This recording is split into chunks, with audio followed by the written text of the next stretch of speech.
I want everybody to just use cash, cash, cash, cash, cash.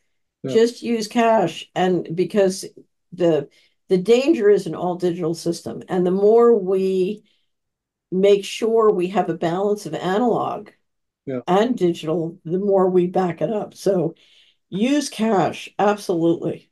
Yes. Uh, Catherine, we've covered quite a large ground now, but as we wrap this up, I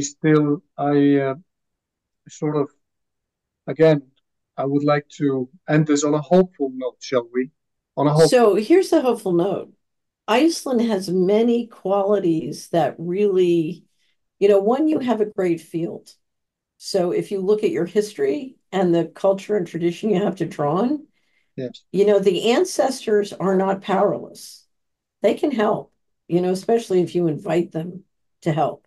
Yes. And so if you look at your history, your tradition, your culture, it's tremendous. The other thing is if you look at the wealth of what you can take from the sea, it's a very bountiful harvest that Yes. you have in Iceland. You may not have the most arable land in the world, but you have a bountiful harvest from the sea.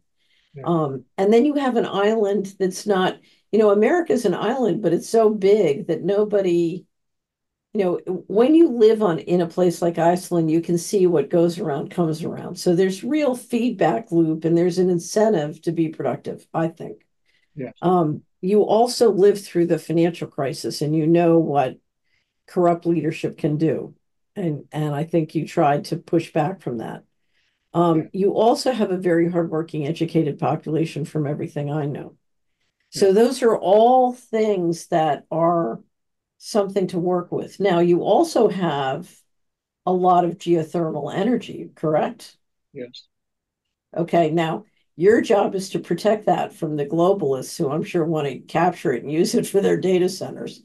Mm. So, can you protect your energy? Because that is a tremendous source of, of healthy living.